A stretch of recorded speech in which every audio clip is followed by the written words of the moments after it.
আজকে তোমাদের শুরু করছি ইলেকট্রোম্যাগনেটিজম, তড়িৎ চুম্বকত্ব। তোমরা তড়িতের সঙ্গে চুম্বকের যে সম্পর্ক, যে কতটা ওতপ্রোতভাবে জড়িত, সেটা তোমরা ক্লাস 10-এ পড়েছো। আমি তোমাদের একটা ভিডিও দিয়েছিলাম, সেটা প্রথম দিকটা দেখতে বলেছিলাম। তোমাদের সেগুলো জানা জিনিস। যেমন একটা বলরেখার ধারণা তোমরা ক্লাস 10-এই পেয়েছো, যে একটা চুম্বককে যদি রাখি, তার চারপাশে একটা চুম্বক ক্ষেত্র তৈরি হয়। কাকে বলে না চুম্বক ক্ষেত্র? না, যে অঞ্চল পর্যন্ত তার সেই চুম্বকটা তার প্রভাব বিস্তার করতে পারে তাকেই চুম্বক ক্ষেত্র বলে, ঠিক তড়িৎ ক্ষেত্রের মতোই। যদিও থিওরিটিক্যালি ধরে নেওয়া হয় এই চুম্বক ক্ষেত্র কিন্তু অসীম দূরত্ব পর্যন্ত বিস্তৃত, কিন্তু আমরা জানি যে কিছু দূর পর্যন্তই ওর প্রভাব থাকে, তারপরে আর তার কোনো প্রভাব থাকে না। আমি যদি একটু দূরে কম্পাস নিয়ে গিয়ে ঘোরাঘুরি করি, দেখব যে কোনো প্রভাব পাচ্ছি না। কোনো শলাকা নিয়ে গিয়ে যদি ঘোরাঘুরি করি, কোনো প্রভাব দেখতে পাবো না। অর্থাৎ কিছুটা অঞ্চলেই তার প্রভাবটা থাকে। সেই অঞ্চলের মধ্যে যদি আমি একটা বিচ্ছিন্ন এন মেরুকে, যেটা বাস্তবে সম্ভব নয়, একটা বিচ্ছিন্ন এন মেরুকে বের করে নেওয়া আসা, তো ঠিক যেমন তোমার তড়িৎ ক্ষেত্র পড়ানোর সময় বলেছিলাম যে একটা একক ধনাত্মক আধানকে যদি ছেড়ে দিই, তাহলে সে যে পথে বিচরণ করবে সেটাই তড়িৎ বলরেখা হিসেবে ধরা হয়। ইলেকট্রোস্ট্যাটিক্সে তোমরা যদি পড়ে থাকো তাহলে জানবে। ঠিক তেমনি চুম্বক ক্ষেত্রের মধ্যে যদি একটা একক বিচ্ছিন্ন এন মেরুকে যদি আমি গিয়ে ছেড়ে দিই, তাহলে সে যে পথে বিচরণ করবে সেই পথটাই হবে হচ্ছে চুম্বক বলরেখা। এখানে বুঝতেই পারছো যে এখানে যদি আমি একটা এন মেরুকে ছেড়ে দিই, তাহলে এই চুম্বকের এন মেরু সেই এন মেরুকে বিকর্ষণ করবে, এবং এই এস মেরু সেই এন মেরুটাকে টানবে নিজের দিকে। অর্থাৎ সে এখানে আমি যদি যেখানে ওকে ছেড়ে দিই না কেন, বিকর্ষণ করে আলটিমেটলি ও এখানে গিয়ে এস মেরুতে গিয়ে এসে যুক্ত হবে, বা এখানে এসে শেষ করবে তার পথটাকে। যদি এখানে ছাড়ি তাহলে এখান থেকে, এবার এরকম যেসব জায়গায় আমি শুরু করব সেখানে গিয়ে ও সেই পথে যাবে এবং এখানে ইয়ে করবে। এখন চুম্বক বলরেখা থেকে আমি বলেছিলাম কি চুম্বক ক্ষেত্র সম্পর্কে ধারণা পাওয়া গেছে। না, আমি যদি কোনো বিন্দুতে যদি স্পর্শকটা নিই, এই বলরেখার অভিমুখে যদি স্পর্শকটা নিই, তাহলে সেই স্পর্শকের দিকটাই হবে চুম্বক ক্ষেত্রের দিক, কারণ চুম্বক ক্ষেত্র হচ্ছে একটা ভেক্টর রাশি, বা স্কেলার রাশি নয়, এটা একটা ভেক্টর রাশি, যেটাকে আমরা ক্যাপিটাল বি সাইন দিয়ে প্রকাশ করব এর পরবর্তীকালে। চুম্বক ক্ষেত্রের দিকটা নির্দেশ করে এই বলরেখা। দুটো বলরেখা কখনোই পরস্পরকে ছেদ করবে না। কেন ছেদ করবে না? না, যদি ছেদ করে যায়, এরকম দুটো বলরেখা পরস্পরকে যদি ছেদ করে যায়, তার মানে হলো যে এই বিন্দুতে যদি আমি স্পর্শকটা নিই, তাহলে এদিকেও একটা স্পর্শক টানা যায়, এদিকেও একটা স্পর্শক টানা যায়। অর্থাৎ তাহলে একই বিন্দুতে চুম্বক ক্ষেত্রের দুটো ভিন্ন ভিন্ন দিক নির্দেশ করতে শুরু করবে, সেটা কখনোই সম্ভব নয়। তাই চুম্বক বলরেখাগুলো কিন্তু পরস্পরকে কখনো স্পর্শ করে না। ঠিক আছে? আচ্ছা, এবার কথা হচ্ছে চুম্বক বলরেখা থেকে চুম্বকের যে ক্ষেত্র, সেই ক্ষেত্রের কতটা শক্তিশালী ক্ষেত্র চুম্বক ক্ষেত্র, সেটা কি করে বুঝবো?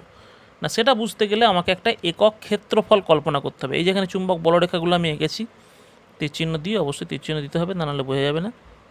তো এখানে যদি আমি একক একটা ক্ষেত্রফল যদি কল্পনা করি, এই একক ক্ষেত্রফলের মধ্যে দিয়ে যত সংখ্যক চুম্বক বলরেখা পাস করছে, সেই সংখ্যাটাকে বলা হয় সংখ্যা ঘনত্ব, নাম্বার ডেন্সিটি। ঠিক আছে? এই নাম্বার ডেন্সিটি যত বেশি হবে, চুম্বক ক্ষেত্রটার ততটাই বেশি শক্তিশালী হবে। দেখো, তুমি বুঝতেই পারছো যে এইখানে যদি আমি একক ক্ষেত্রফলটাকে কল্পনা করি, তাহলে পরে এই 1 2 3 বড় জোর 4টে বলরেখা হয়তো পাস করছে, কিন্তু সেই একক ক্ষেত্রফলটাকে যদি আমি এইখানে গিয়ে যদি মেরুর কাছে গিয়ে যদি কল্পনা করি, তাহলে বুঝতেই পারছো যে এই ক্ষেত্রের মধ্যে দিয়ে বহু সংখ্যক চুম্বক বলরেখা পাস করছে। ঠিক আছে?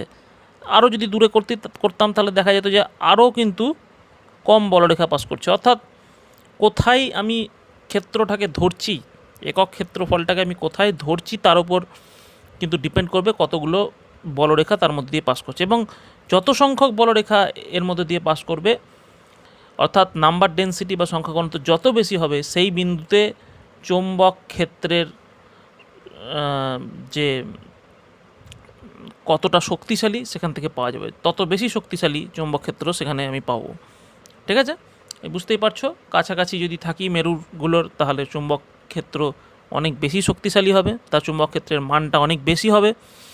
দূরের দিকে যদি যায়, তাহলে সেক্ষেত্রে মানটা অনেকটাই কমে যাবে। ঠিক আছে? আচ্ছা, এরপরে যেটা আসছে সেটা হচ্ছে সুষম চুম্বক ক্ষেত্র। ঠিক আছে? Uniform magnetic field. সুষম চুম্বক ক্ষেত্র কি বলে না, এখানে বলছে যে এখানে যেমন দেখলাম যে এখানে চুম্বক ক্ষেত্র বেশি, এখানে কম, এখানে আরও কম, এই জিনিসটা থাকবে না। ওদের যেখানেই তুমি ধরো না কেন প্রত্যেকটা বিন্দুতে চুম্বক ক্ষেত্রের মানটা হবে সমান। যেমন আমরা ভূপৃষ্ঠকে ধরে থাকি, একটা মোটামুটি ইউনিফর্ম ধরা হয়ে থাকে, চুম্বক ক্ষেত্রের মান সব জায়গায় সমান হবে, এটাকে বলা হচ্ছে সুষম চুম্বক ক্ষেত্র। ঠিক আছে, এই চ্যাপ্টারে আমি প্রথমে তোমাদেরকে বলেছি যে চ্যাপ্টারটা কিন্তু একটু কঠিন, এখানে বেশ কিছু নতুন নতুন আমরা জিনিস শিখব এবং তার সাথে রিলেটেড যে এককগুলো, সেই এককগুলোও কিন্তু সবগুলোই একটু নতুন একক, তোমরা খুব একটা পরিচিত নও কোনো এককের সঙ্গেই। তো যার ফলে একটু ভালো করে প্রথম থেকে স্টাডি করবে এবং আমি সেভাবে পড়াবো যাতে তোমাদের সব কিছু গুলিয়ে না যায়, আস্তে আস্তে সেই এককগুলোতে আসবো। ঠিক আছে, তাহলে পরে জিনিসটা তোমাদের ঠিকঠাক থাকবে। তো প্রথমত হচ্ছে যে চুম্বক ক্ষেত্র, এইটা কিন্তু একটা ইম্পর্টেন্ট জিনিস এখানে। ঠিক আছে, তোমরা ইলেকট্রোস্ট্যাটিক্সে যেমন ইলেকট্রিক ফিল্ড বা তড়িৎ ক্ষেত্র দেখেছো, ইটা যেমন একটা খুব ইম্পর্টেন্ট ফ্যাক্টর ছিল সেখানে, এখানে কিন্তু এই বি অর্থাৎ চুম্বক ক্ষেত্রটা একটা খুব ইম্পর্টেন্ট ফ্যাক্টর। এবার এই বিটাকে আমরা কিভাবে এই বি সম্পর্কে আরও বেশি জানবো এবং বিভিন্ন ক্ষেত্রে বি এর মানটাকে বার করার চেষ্টা করব। ঠিক আছে, তো সেটা জানার জন্য প্রথমেই যেটা আমরা শিখবো সেটা হচ্ছে দিস ইজ বায়ো-সাভার্ট ল। ঠিক আছে, বায়ো-সাভার্ট ল খুব ইম্পর্টেন্ট একটা সূত্র। সেই বায়ো-সাভার্ট সূত্র কি বলছে না, এরকম একটা যে কোনো পরিবাহী তার মধ্যে দিয়ে একটা তড়িৎ প্রবাহ হচ্ছে আই সাপোজ। ঠিক আছে, এবার বলছে যে এই প্রবাহটার জন্যে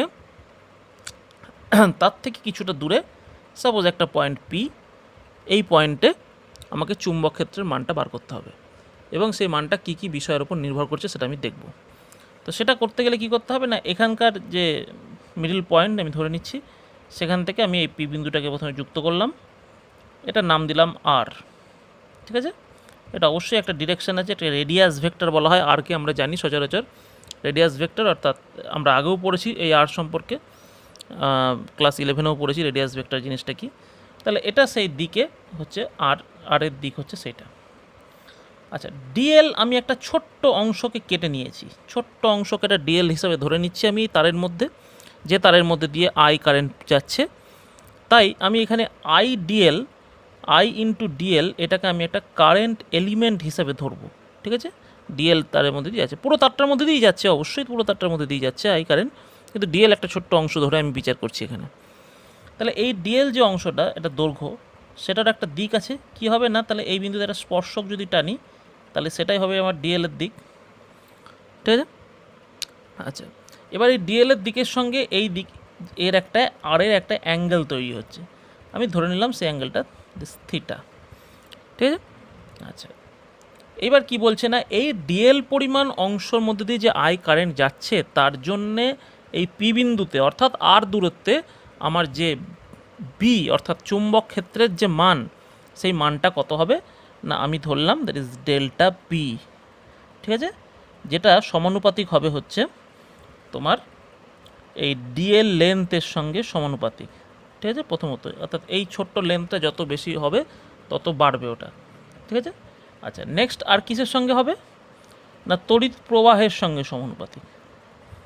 ঠিক আছে, তড়িৎ প্রবাহের সঙ্গে। আচ্ছা, আর কিসের সঙ্গে হবে না, এই ডিএল আর এই আর যে অ্যাঙ্গেল করে আছে তার সাইনের মানের সঙ্গে সমানুপাতিক হবে। আমরা জানি যে সাইনের থিটার মান যত বাড়বে সাইনের মানও তত বাড়ে, আপ টু 0 to 90। এখানে অবশ্যই এটা সূক্ষ্মকোণ, বুঝতে পারছো, কোনো বড় হট স্কোপ এখানে বা বড় হলেও সেক্ষেত্রেও এই ফর্মুলাটা কিন্তু এটাই থাকবে। আচ্ছা, আর একটা ফ্যাক্টর কি বুঝতেই পারছো যে আর, হ্যাঁ, কতটা দূরে যাচ্ছি সেটার উপর অবশ্যই, যেটা সবচেয়ে ইম্পর্টেন্ট ফ্যাক্টর, ব্যস্তানুপাতিক সম্পর্ক বর্গের সাথে, আর এর বর্গের সাথে ব্যস্তানুপাতিক সম্পর্ক, অর্থাৎ এতগুলো জিনিসের সঙ্গে সম্পর্কিত হচ্ছে এই বি জিনিসটা। ঠিক আছে, তাহলে পরে আমরা এখন ভেদকের যে নিয়ম, সেই নিয়ম অনুযায়ী যদি এটাকে কম্বাইন করি, that is del B equal to I dl sine theta by this R square, এই আমরা পাচ্ছি। আচ্ছা, এখানে একটা জিনিস খুব পরিষ্কার যে যেহেতু সমানুপাতিক চিহ্ন আছে সেটাকে সরিয়ে আমাকে একটা সমান চিহ্ন বসাতে হবে। আমি সমানুপাতিক চিহ্নটাকে সরিয়ে দিলাম, কেটে দিলাম, এখানেই এটা কে বসিয়ে দিলাম, ধ্রুবক। তোমরা 2 লাইন করবে, আমি 1 লাইন বসিয়ে দিলাম, ভিডিওটা আরও বড়ো হবে নাহলে।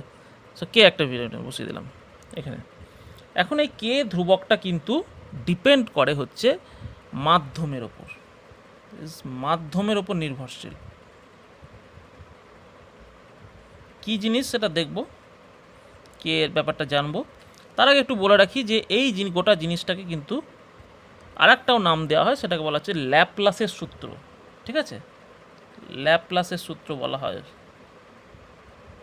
সূত্র এটাকে বলা হয়। যেমন বায়োসাভার্ট ল বলা হচ্ছে, তেমনি ল্যাপ্লাসের সূত্র বলা হচ্ছে। এখন এই কেটাকে নিয়ে একটু ভাবি এবার। কেটা বলছে যে শূন্য মাধ্যমে আমি যদি এটা এসআই এককে যদি আমি লিখি, তাহলে এই কে এর কিন্তু একটা মান আছে। কে এর মানটা হচ্ছে শূন্য মাধ্যমে μ0/4π।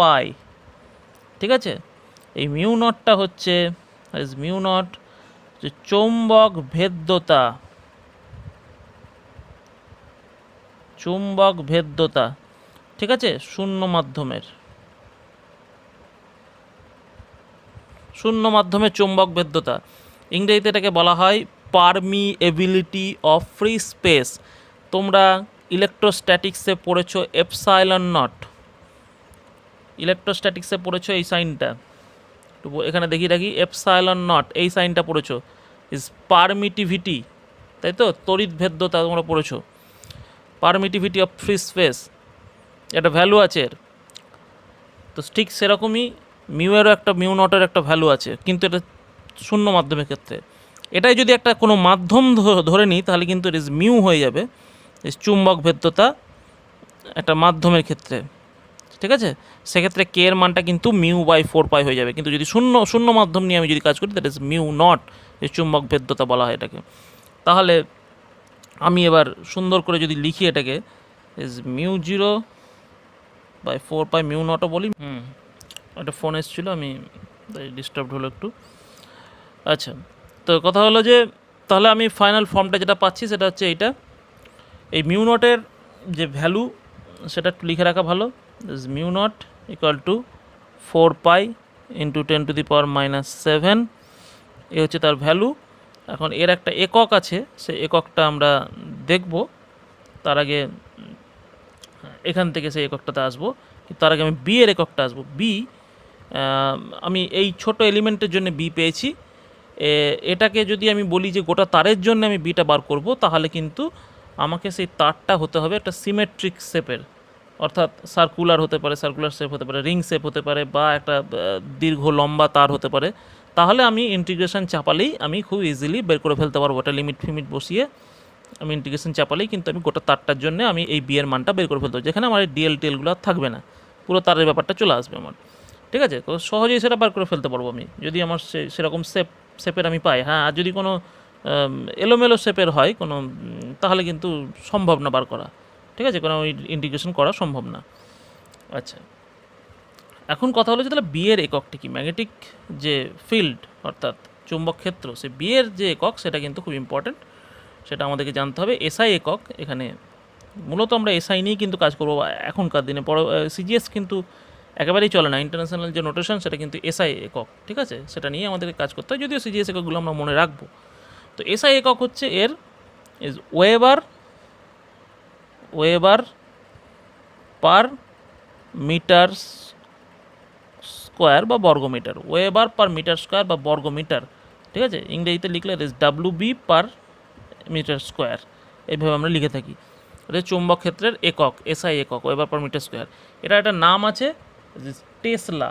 ঠিক আছে, ক্যাপিটাল টি দিয়ে আমরা প্রকাশ করি, টেসলা, ক্যাপিটাল টি দিয়ে প্রকাশ করি আমরা এটাকে। ঠিক আছে, টেসলা। আমি আগেই বলেছিলাম নতুন নতুন কিছু এককে আমরা জানবো, আস্তে আস্তে মনে করব, সবগুলোকে একবারে মনে করতে গেলে গুলিয়ে ফেলবো কিন্তু। ঠিক আছে, তো আমরা এটুকু আপাতত জানলাম, weber per metre square tesla. Weber কী সেটা পরবর্তীকালে জানবো। ঠিক আছে, ওয়েবারটাও তো নতুন, তার আবার মিটার স্কোয়ার আসছে।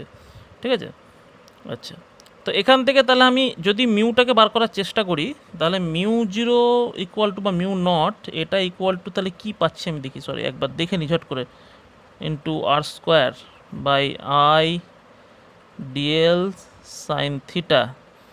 ঠিক আছে, 4 পাইটা বাদ দিলাম, 4 পাইটা নিয়ে আমার ভেবে লাভ নাই, কারণ ওটার তো লিখে রাখি কিন্তু ওটাতে একক নেই। আচ্ছা, তাহলে এখান থেকে আমি পাচ্ছি weber metre to the power 2 weber metre square B এর জন্যে, আর এর জন্যে পাচ্ছি মিটার স্কোয়ার, ভালো কথা। আচ্ছা, আয়ের জন্য পাচ্ছি অ্যাম্পেয়ার, এর ডিএল এর জন্য পাচ্ছি মিটার, সাইন থিটার জন্য কিছু নাই। আচ্ছা, তাহলে কি পেলাম, মিটার স্কোয়ার কেটে গেল, থাকলো কি weber ampere inverse metre inverse. ঠিক আছে, weber ampere inverse metre inverse, এইটা হচ্ছে তাহলে আমার মিউয়ের একক, weber per ampere per metre. ঠিক আছে, এইটা হলো আমার এর একক। আচ্ছা, এখন এটাকে এর আর একটা একক কিন্তু তোমাদের বইয়ে আছে, সেটা হচ্ছে বলেই রাখি আছে যখন, সেটা হচ্ছে যে ওয়েবার পার অ্যাম্পিয়ার। এই যে এককটা দেখো, বুঝতে পারছো এখানে কিন্তু তড়িতের একটা একক এসে ঢুকে গেল। ঠিক আছে, যদিও চুম্বকের ব্যাপার কিন্তু তড়িতের একটা একক এসে এখানে ঢুকে যাচ্ছে। তো ওয়েবার পার অ্যাম্পিয়ার এইটাকে বলা হয় হেনরি। ঠিক আছে, কেন বলা হয় এই হেনরি এককটা সম্পর্কে আমরা পরে জানবো, ইলেকট্রোম্যাগনেটিক ইন্ডাকশান যখন পড়বো, তড়িৎ চুম্বকীয় আবেশ, সেই চ্যাপ্টারে গিয়ে জানবো। যদি মনে করো তোমরা এইটুকুই মনে রাখতে পারো, এর বেশি মনে রাখার দরকার নাই, কিন্তু মনে করলে তোমরা এটাকেই হেনরি পার মিটারও বলতে পারো, অর্থাৎ ওয়েবার পার মিটারটাকে হেনরি, ওয়েবার পার অ্যাম্পিয়ারটাকে হেনরি ধরা হয়। ঠিক আছে, এইচ ইকুয়াল টু হচ্ছে হেনরি, লেখা বুঝতে অসুবিধা হচ্ছে না হয়তো, হেনরি বইয়ে দেখবে আছে। এখন অবধি তোমরা এটুকু মনে রাখলে আমি খুশি হব, হেনরিটা মনে রাখতে পারলে মনে রাখতে পারো, এটুকুই হচ্ছে আমার কথা। ঠিক আছে, একটু গুলিয়ে যাবে, যার জন্য আবারও বলেছি কিন্তু এককগুলো সম্পর্কে একটু সচেতন। আচ্ছা, এইবার আমার মানটা তো পেলাম, আমি বিয়ের মান পেয়ে গেলাম, কিন্তু বিয়ের এবার আমাকে যেটা জানতে হবে, 0/4 পাই ফ্রি স্পেসের জন্যই ধরছি, আমি অন্য কোনো মাধ্যম ধরছি না, আমি শূন্য মাধ্যমের ক্ষেত্রে দিচ্ছি μ0/4 pi I dl sine theta by r square. ঠিক আছে, এখন এর দিক কী করে জানবো, দিক সম্পর্কে জানতে গেলে আমাকে যেটা এখানে ভাবতে হবে সেটা হচ্ছে যে ডিএলটাকে আমাকে একটা ভেক্টর রাশি ধরতে হবে, আর আরটাও একটা ভেক্টর রাশি। এখন আরের অভিমুখে আমি ধরে নিলাম যে একটা ইউনিট ভেক্টর বা একক ভেক্টর, সেটাকে আমি আর ক্যাপ ধরছি।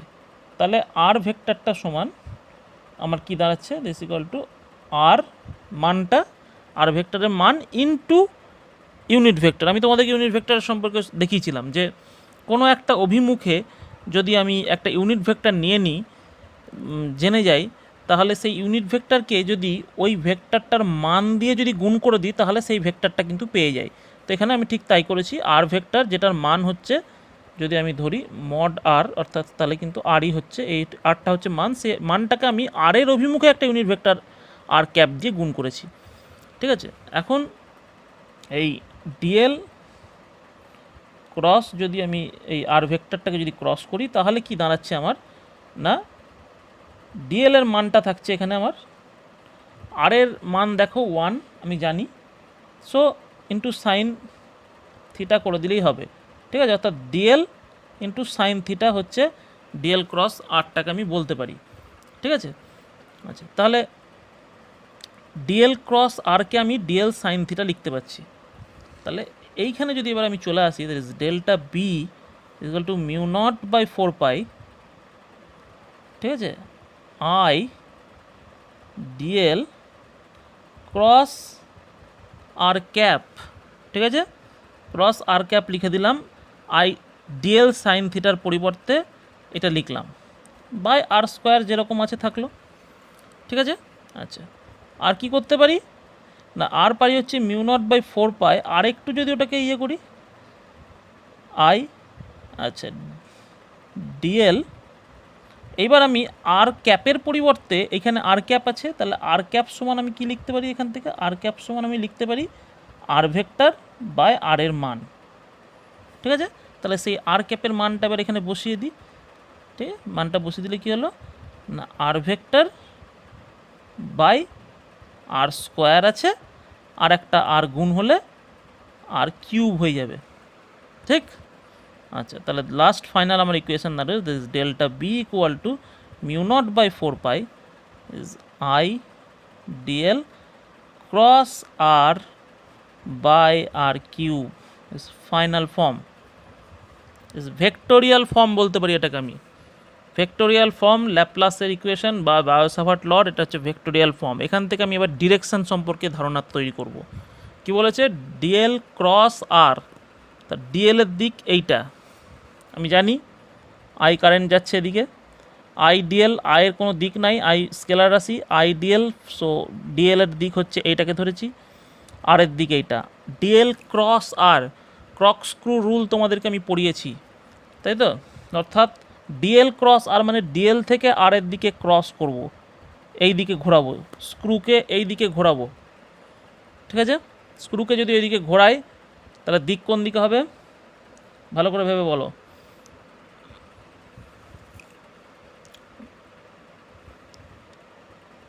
ক্লকওয়াইজ ডিরেকশানে ঘুরছে, স্ক্রুকে ঘোরাচ্ছি, সরি একটু ডিস্টার্ব হলো। তাতে দেখো এইভাবে যদি ঘোরাই তাহলে স্ক্রু ভেতরের দিকে ঢুকে যাবে, খাতার ভেতরের দিকে, ঠিক আছে? খাতার ভেতরের দিকে ঢুকে যাচ্ছে, অর্থাৎ এই খাতা যে তলে রয়েছে, ডিএল এবং আর খাতার তলের ওপর রয়েছে, সেই তলের ভেতরের দিকে হবে বিয়ের দিক, পি বিন্দুতে। পি বিন্দুতে যদি আমি বিয়ের দিক ভাবি তাহলে সেটা খাতার ভেতরের দিকে হবে। অর্থাৎ ক্রস মানে আমরা জানি যে এ ক্রস বি মানে কি, যে ভেক্টরটা হয় সেই ভেক্টরটা কিন্তু এ এবং বি যে তলে অবস্থান করে সেই তলে লম্ব হয়। তাই এখানেও ঠিক তাই, ডিএল এবং আর যে তলে অবস্থান করছে সেই তলের লম্ব, এবং সেই লম্ব দিক দুটো হতে পারে, এক হচ্ছে খাতার তলের সাথে উপরের দিকে হতে পারে, অথবা খাতার তলের সাথে নিচের দিকে হতে পারে। তো এখানে যেহেতু ক্রস প্রোডাক্ট আমি দেখতে পাচ্ছি যে স্ক্রুর অভিমুখ ভেতরের দিকে যাচ্ছে ক্লকওয়াইজ ঘোরানোর ফলে, অর্থাৎ পিকে আমি এখানে একটা ক্রস সাইন দিয়ে বোঝাবো। ক্রস সাইন মানে হচ্ছে খাতার ভেতরের দিকে বোঝাতে আমরা ক্রস সাইন ব্যবহার করি। এটাই যদি ডট সাইন ব্যবহার করতাম তার মানে হচ্ছে খাতার উপরের দিকে, যেহেতু এটাকে আমি বোঝাতে পারছি না 2 ডাইমেনশনাল একটা প্লেনে, ত্রিমাত্রিক দিকটা তো বোঝাতে পারছি না, তাই পি বিন্দুতে খাতার ভেতরের দিকে বিয়ের দিক হবে। এখন এটাই পিতে এদিকে নিয়েছি, ডান দিকে নিয়েছি তারের, এটাকে কিউ বিন্দু হিসেবে যদি তারের বাঁ দিকে একটা বিন্দু নিতাম তাহলে কিন্তু আমি দেখতাম যে কিউয়ের দিকটা তোমার উপরের দিকে বেরিয়ে আসতো, অর্থাৎ খাতা থেকে উপর থেকে দিকে বেরিয়ে আসতো। এসব কিছুই হবে কিন্তু যে আমরা যে রাইট হ্যান্ডের যে ক্রক স্ক্রু রুল যে শিখিয়েছি তোমাদেরকে ভেক্টর পড়ানোর সময়, সে ভেক্টর রুল অ্যাপ্লাই করলে কিন্তু আমরা এগুলো পেয়ে যাব, ঠিক আছে? আচ্ছা, এইবার আমার যদি বি পেতে হয়, অর্থাৎ সামেশান যদি লাগাতে হয়, তাহলে আমি এটা সামেশান লাগাবো, summed over B, that is B equal to summation of delta B, বা আমরা জানি ইন্টিগ্রেশন এখানে চাপাতে হয়, ইন্টিগ্রেশন থাকবে, সেটা যেরকম আমি আকৃতির তার পাবো সেই তারের আকৃতি অনুযায়ী আমাকে ইন্টিগ্রেশন বসাতে হবে, ঠিক আছে? আচ্ছা, এই গেল আমার হচ্ছে বায়োসাভার্ট ল। এখন এখান থেকে আমাকে আরেকটু এগোতে হবে। কি এগোনো না, এই যে বি এর যে ডেল্টা বি এর যে এক্সপ্রেশন আমি পেয়েছি এখানে আমি দেখতে পাচ্ছি একটা জিনিস, যে এই মিউ নটটাকে বাদ দিয়ে, এই মিউ নটটাকে যদি বাদ দিই তাহলে মিউ নটটা বাদ দিয়ে বাকি যা কিছু আছে সব কিছুই কিন্তু হচ্ছে মাধ্যমের ওপর নির্ভরশীল, কিন্তু কেউ নয় এখানে। মাধ্যমের সঙ্গে যদি সম্পর্কযুক্ত কেউ থেকে থাকে তাহলে একমাত্র হচ্ছে মিউ নট। এটাকে মিউও হতে পারে, আমি যেহেতু ফ্রি স্পেস নিয়েছি, আবারও বলছি শূন্য মাধ্যম নিয়েছি বলে আমি এটাকে মিউ নট বলছি। যদি এটা শূন্য মাধ্যম না হতো, অন্য কোনো মাধ্যম হতো, তাহলে মিউ হতো, সেই মিউয়ের আলাদা আলাদা মান হতো মাধ্যম অনুযায়ী। তাহলে মিউ একমাত্র দেখছি মাধ্যমের সঙ্গে রিলেটেড, বাকি অন্যান্য টার্মগুলো কিন্তু কেউ মাধ্যমের সঙ্গে রিলেটেড নয়। তাহলে এই মিউ বাদে বাকি জিনিসগুলোকে যদি আমি লিখি, that is 1/4 I dl cross R by R cube, এই যে জিনিসগুলো, এই জিনিসগুলোকে আমি একটা জিনিস নাম দিতে পারি, সেটা হচ্ছে এইচ, ঠিক আছে? This is called magnetic intensity.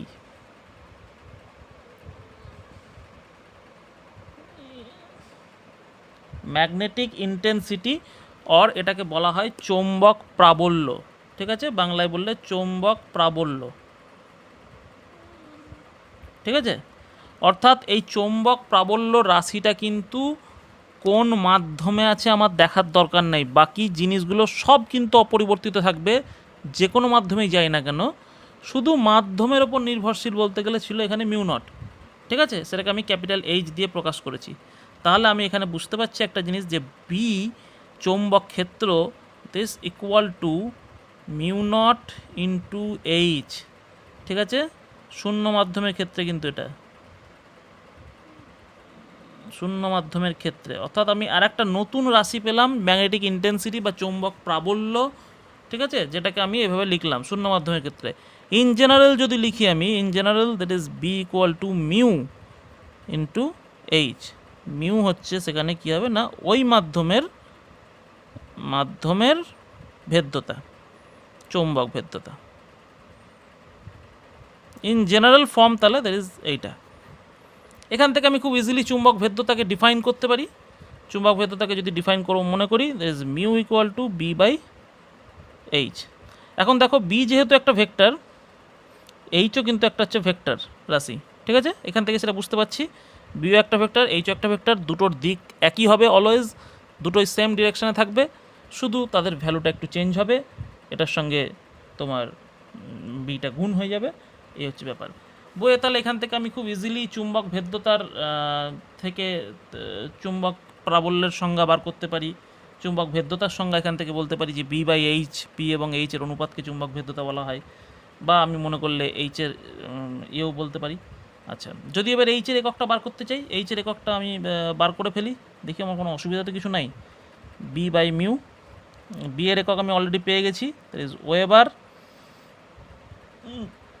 Per metre square to the power -2। Mu এর একক কী পেয়েছি, আমি ওটাই লিখব, ইজ অ্যাম্পিয়ার, এই sorry weber ampere inverse metre inverse, ঠিক আছে, মিউ এর একক পেয়েছি। তো ওয়েবার তাহলে কেটে যাচ্ছে, পড়ে থাকছে কে, পড়ে থাকছে দিস অ্যাম্পিয়ার, এটা ইনভার্স হয়ে আছে, উপরে গেলে অ্যাম্পিয়ার হয়ে যাবে, আর এটা কেটে গিয়ে থাকলো it is metre inverse. So ampere per metre, simply কথা হচ্ছে যে অ্যাম্পিয়ার পার মিটার, এইটাই হচ্ছে আমার এইচ, ম্যাগনেটিক ইন্টেন্সিটি বা চৌম্বক যে তোমার প্রাবল্য, এই চৌম্বক প্রাবল্যের একক হচ্ছে অ্যাম্পিয়ার পার মিটার, এটা হচ্ছে এসআই একক। এখন সিজিএস এককগুলো সম্পর্কে আমি তোমাদেরকে বলেছিলাম যে সিজিএস এককগুলো সম্পর্কে আমি তোমাদেরকে বলবো, সিজিএস এককগুলো একটু জেনে রাখা ভালো। সেটা হচ্ছে যে বিয়ের ক্ষেত্রে যে সিজিএস একক, আমি এসআই একক দেখেছি টেসলা, সিজিএস এককটা হচ্ছে তোমার গাউস বা গস, ঠিক আছে, আমরা গস বলি, মানে গাউসও থাকে অনেক বই, ক্যাপিটাল জি দিয়ে প্রকাশ করা হয়, ঠিক আছে।